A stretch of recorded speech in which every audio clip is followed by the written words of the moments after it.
पुन्हा एकदा आपल्या सर्वांचं मी या ठिकाणी स्वागत करतो आणि आपला महत्वाचा मुद्दा व्हिडिओ क्रमांक 3 तर झालेलाच आहे. व्हिडिओ क्रमांक 4 कडे आपल्याला वळायचं आहे काय. आणि याच्यामध्ये विशेष तुम्हाला सांगू इच्छितो की डायरेक्ट इनडायरेक्ट जो आपण पार्ट बघत आहोत, डायरेक्ट अँड इनडायरेक्ट, अतिशय सोपा असणारा पार्ट मी तुम्हाला सांगितलं होतं. त्याच्यात काय काय महत्वाचं आहे, काय काय नाही, सगळं डिटेल सांगितलं. डायरेक्ट इनडायरेक्ट म्हणजे चेंज द नॅरेशन, म्हणजेच रिपोर्टेड स्पीच. मग याच्यामध्ये आपण आज शिकतोय व्हर्बल क्वेश्चन. व्हर्बल क्वेश्चन म्हणजेच त्याला आपण येस नो टाईप क्वेश्चन सुद्धा म्हणतो. तर याच्यामध्ये व्हर्बल क्वेश्चनचा आपल्याला काय करायचं आहे, डायरेक्ट आणि इनडायरेक्ट करायचं आहे. मग एक तर काय करावं लागेल तुम्हाला, रिमूव्ह कोटेशन मार्क किंवा मग अवतरण चिन्ह जे आहे, अवतरण चिन्ह आणि शेवटी क्वेश्चन मार्क हे रिमूव्ह करावे लागतील. बघा, डबल इन्व्हर्टेड कॉमा असू द्या, सिंगल इन्व्हर्टेड कॉमा असू द्या, क्वेश्चन मार्क असू द्या, रिमूव्ह करावा लागेल. त्याच्यानंतर व्हर्बल क्वेश्चन जो दिलेला असतो त्याला असर्टिव्ह मध्ये कन्व्हर्ट करा. असर्टिव्ह काय आहे पहिल्या व्हिडिओमध्ये आपण शिकलो होतो. त्याच्यानंतर हे झालं.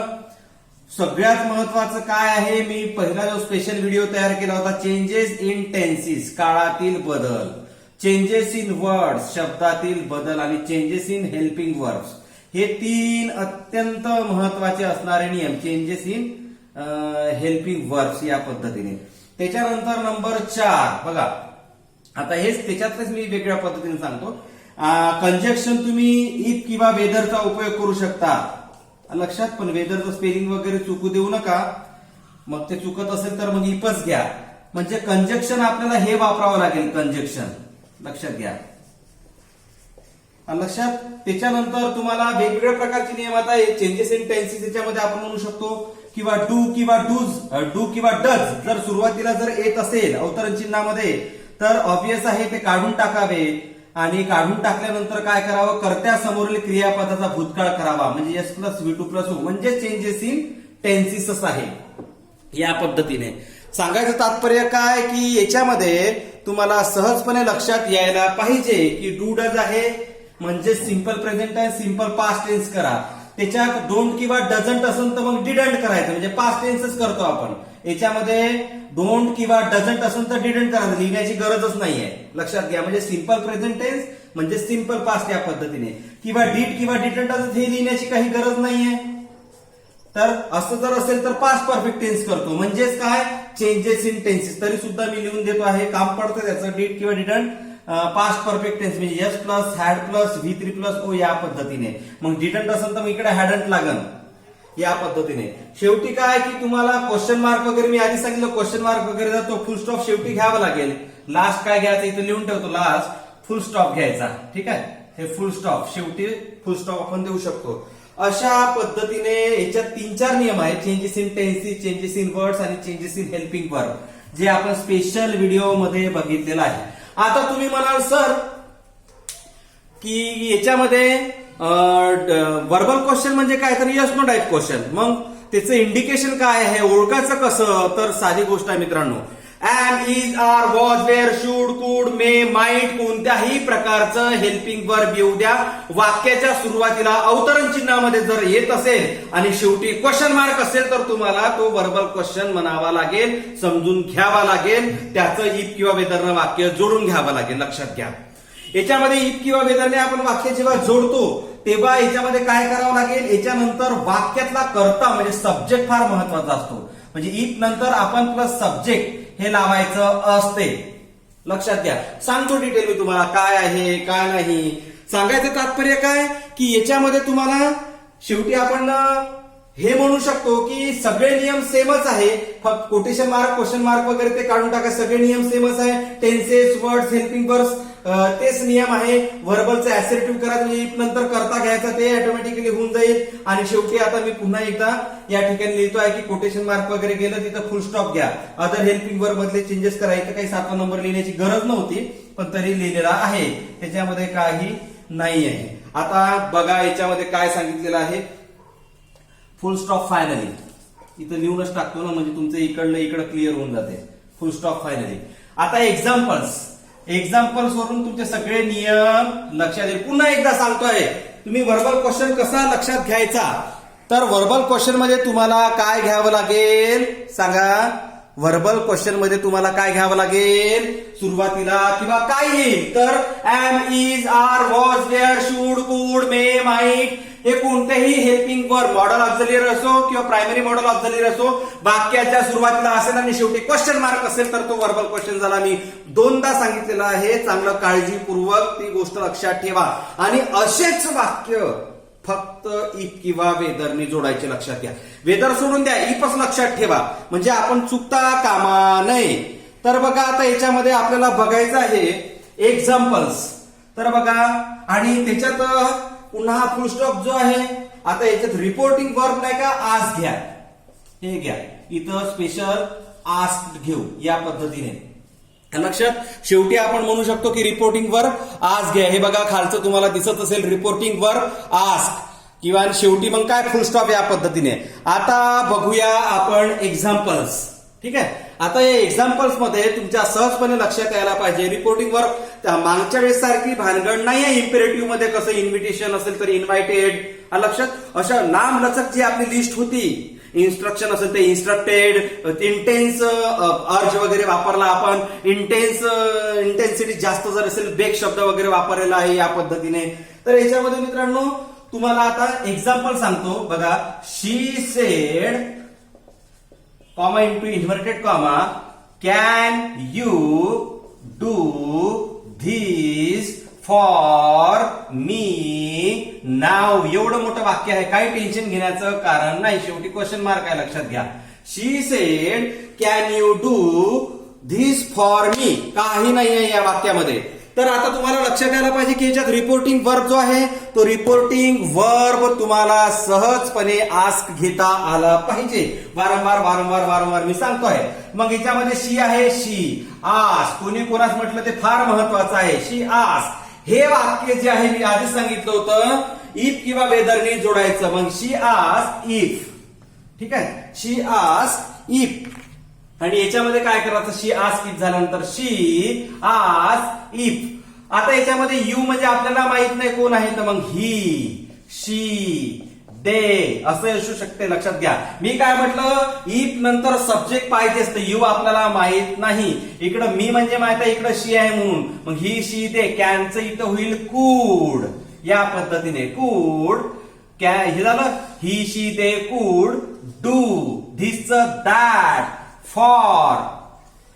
शी आहे इकडे, हर घ्यावं लागेल, हर. ठीक आहे, नाऊचं देन. या पद्धतीने तुम्हाला एवढे चेंजेस करावे लागतील. पुन्हा बघा वेगवेगळ्या पद्धतीचे वाक्य आहे, चेंजेस कसे होतील पुन्हा बघा. Ram said to Sita comma into inverted comma will you stay focus on this study. या पद्धतीने शेवटी क्वेश्चन मार्क आहे. आता राम सेड टू सीता, रामने कोणाला म्हटलेला, सीतेला म्हटलेला आहे. आपल्याला काही याच्यामध्ये टेन्शन घेण्याचं कारण आहे रिपोर्टिंग वर्बचं, जे जसं इम्पेरेटिव्ह मध्ये आपण घेतलं. राम आस्क्ड सीता, टू वगैरे घेण्याची काही गरज नाही. वाक्य इफ किंवा वेदरने जोडतो आपण. मग यू म्हणजे माहित आहे इथे एक्झॅक्ट सीता आहे म्हणून. विल यू स्टे फोकस, बघा नाही sorry, Ram said to Sita, रामने सीताला म्हटलं. विल यू, यू म्हणजे या ठिकाणी सीतेला म्हटलेलं आहे बघा, सीता, सीताच म्हटलं मी. इफ, आता याच्यामध्ये इफ शी, ठीक आहे, if she, which would, stay, focus बघा on this that study, full stop. या पद्धतीने कसे चेंजेस करतो याच्यामध्ये पटापट पटापट लक्षात येत असेल तुमच्या. पुन्हा एकदा घेतो आहे वेगळं. He said comma into inverted comma Ram am I eating that banana now. या पद्धतीने हे घ्या. आता प्रेझेंट प्रोग्रेसिव्ह आहे. प्रेझेंट प्रोग्रेसिव्ह असेल तर तुम्हाला पास्ट प्रोग्रेसिव्ह करावा लागेल. लक्षात घ्या, प्रेझेंट प्रोग्रेसिव्ह, पास्ट प्रोग्रेसिव्ह. मग याच्यामध्ये तुम्हाला सहजपणे लक्षात येईल की चेंजेस इन टेन्सीस. मग याच्यामध्ये काय करावं लागेल तुम्हाला, ही आहे, मग हिने रामला म्हटलं, राम ऐकणार आहे, ही स्पीकर आहे, राम ऐकणार आहे, लिसनर आहे, ही घ्या. मग मित्रांनो ही घेतल्यानंतर आस्क रिपोर्टिंग वर्ब घ्यावं लागेल, आस्क. मग इथं राम, ही आस्क राम, इफने वाक्य जोडा. बघा ही आस्क राम, रामला म्हटलं am I eating that banana now. Am I म्हणजे ही, लक्षात. बघा if he, present progressive, past progressive. If he was eating, that असेल तर धिस करायचं नाही, दॅट असेल तर दॅटच ठेवायचं. दॅट बनाना देन, या पद्धतीने पुन्हा एकदा पाहून घ्या कसं येतं काय येतं. तर याच्यामध्ये he said Ram, am I eating, I म्हणजेच ही साठी वापरलेला आहे म्हणून इथे ही वापरलेला आहे. प्रत्येक वाक्यामध्ये बघा इफ नंतर सब्जेक्ट घेतलेला आहे. याच्यामध्ये सुद्धा इफ किंवा वेदर नंतर सब्जेक्ट घेतलेला आहे.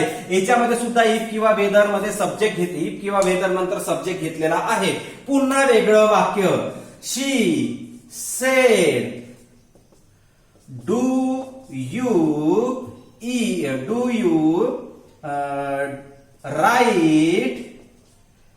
you write all sentences properly.